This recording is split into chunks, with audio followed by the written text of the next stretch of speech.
Hi hello नमस्कार नीति शिक्षा जीके को आपण मानक पुणी थे स्वागत। चलतु आज किसी जाना आज हूँ शिशु दिवस।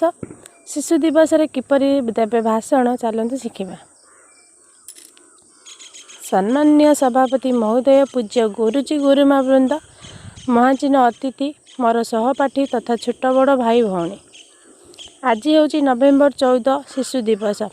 आज शिशु दिवसटी शिशु मान प्रति उत्सर्गीकृत मते यही पवित्र दिवस रे किछि कहिबार सुजोग मिलिथिबारु मु निजको धन्य मने करुछि। आजिर शिशु आसंता कालीर नागरिक। आउ सही शिशु को बहुत भल पाउथिबा स्वाधीन भारतर प्रधानमंत्री पंडित जवाहरलाल नेहरू को आज जन्मदिन। यही दिन को शिशु दिवस रूपे सारा देश में पालन करा जाए। शिशु को अधिकार, दायित्व और शिक्षा विषय सचेतन करने उद्देश्य सारा देश यही दिनटी को शिशु दिवस भाव पालन करा जाए। पंडित जवाहरलाल नेहरू को मतरे जदि आमे शिशु मानक उपयुक्त जत्न नेबा, तांको उचित मार्ग रे नेबा, तेबे आमे एक सुंदर भारतर परिकल्पना करि परिबा। तेणु तांको जन्मदिन नवेम्बर 14 तारीख दिवसटी को शिशु दिवस रूपे पालन करा जाए। 1899 मसीहा नवेम्बर मास 14 तारीख दिन अलाहाबाद रे आनंद भवन रे जन्मग्रहण करथिले जवाहरलाल नेहरू। तांको पिता नाम थिला मोतीलाल नेहरू और माता नाम सुरपा राणी थिला। से स्वाधीन भारत प्रथम प्रधानमंत्री पद ग्रहण करथिले। से पंडित नेहरू नाम रे जणा थिले। छोट पिला माने तांको खुशीर चाचा नेहरू बोली डाकंदी। नेहरूंकर बाल्य जीवन प्राच्युत और ऐश्वर्य मध्य अतिवाहित होइतिला। तुलसी दुई पत्र बासिला भली पिलादिन तांको गुण जना पड़िथिला। प्राथमिक शिक्षा सरीबा परे 15 वर्ष बयस इंग्लैंड चली जाइथिले। से अक्टोबर 1907 मसीह स्नातक करिबा पई त्रिनिटी महाविद्यालय कैम्ब्रिज जाइथिले। से 1910 मसीह प्राकृतिक विज्ञान स्नातक सारिथिले। 1910 मसीह से वकिलाती करिबा पई लंडन जाइथिले। से साठी inch of court school of law inner temple ले 2 वर्ष वकिलाती करथिले।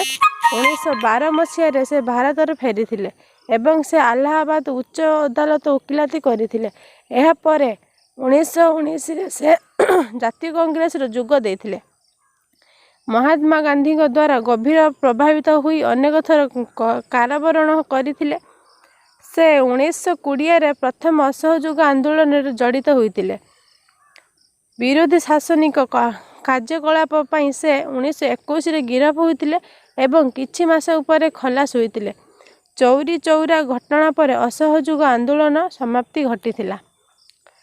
महात्मा गांधी नेतृत्व रे स्वाधीनता संग्राम आंदोलन रे झांस देई से बहुत थर कारावरण को मध्य करथिले।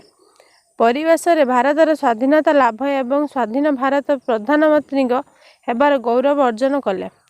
15 अगस्त 1947 मसीहा 27 मे 1964 पर्यंत से देशर प्रधानमंत्री थिले। दीर्घ 17 वर्ष काल भारतर प्रधानमंत्री रूपे दायित्व ग्रहण करी विश्व रे भारतर सम्मान वृद्धि करि पारिथिले। तेबे चाचा नेहरू मध्य बहु प्रेरणादायी पुस्तक लिखिसंती। तांको द्वारा रचित पुस्तक हेउची the discovery of India, glimpses of world history, letters from a father to his daughter एवं तांको आत्मजनित ट्यूटर्स फ्रीडम इत्यादि। शिशु मानू प्रतिभा को परिप्रकाश करने को हेले आदर्श शिक्षा और उत्तम परिवेश आवश्यक। शिशु मानक उन्नति रे शिक्षक मानक मध्य एक गुरुत्वपूर्ण भूमिका रही। शैशव कालरू शिशु मानक आदर्श शिक्षा प्रदान करागले सेमेने जड़े जड़े सुनागरिक होई पारिबे। शिशु मानक हेउचंदी देशर शक्ति और प्रगतिर सूताधार। से भविष्य रे देशर नागरिक और देशर कर्णधार रूपे प्रतीयमान होइथांती। एणु देशर सामग्रिक विकास शिशु मानक ऊपर ही निर्भर करिथाए। सेथिपई शिशु माने सुस्थ और निरोग रहिबा आवश्यक। एथिपई नेहरू सर्वदा शिशु मानक उन्नति रे परिकल्पना करुथिले। सेमानकर सर्वांगीन उन्नति पई सतचेष्टित थिले नेहरू। 1947 मसीहा 27 तारीख मध्याह्न समय यही महान व्यक्तिंकर देहांती हैला। तांको मृत्यु रे सारा विश्व कांति उठिथिला। ଶିଶୁମାନଙ୍କ ତାଙ୍କୁ ଶ୍ରଦ୍ଧା ଓ ସମ୍ମାନରେ ଚାଚା ନେହେରୁ ବୋଲି ଡାକୁଥିଲେ। 1947 ମସିହାରେ ନେହେରୁଙ୍କ ମୃତ୍ୟୁ ପରେ ତାଙ୍କର ଜନ୍ମଦିବସକୁ ଶିଶୁମାନଙ୍କୁ ସମର୍ପଣ କରିଯିବାକୁ ନିଷ୍ପତ୍ତି ନିଆଗଲା। ପ୍ରଥମ ଥର ଲାଗି 1965 ମସିହାରେ ଶିଶୁ ଦିବସ ପାଳନ କରାଯାଇଥିଲା। ସେହି ଦିନଠାରୁ ପ୍ରତ୍ୟେକ ବର୍ଷ ଆଜିର ଦିନକୁ ଶିଶୁ ଦିବସ ଭାବେ ପାଳନ କରାଯାଉଛି। ଆମେ ଆଜି ଦିବସର ସଂକଳ୍ପ ନେବା ଯେ ସର୍ବଦା ପିତାମାତା ଓ ଗୁରୁଜନମାନଙ୍କୁ ସମ୍ମାନ ଦେବା ଏବଂ ଆଦର୍ଶ ତଥା ଦେଶର ସୁନାଗରିକ ହେବା, ଯାହାକି ଚାଚା ନେହେରୁଙ୍କ ପ୍ରତି ଆମର ପ୍ରକୃତ ଶ୍ରଦ୍ଧାଞ୍ଜଳି ହେବ। ମୁଁ ଏତିକି କହି ମୋର ବକ୍ତବ୍ୟ ଶେଷ କରୁଛି। ଜୟ ହିନ୍ଦ।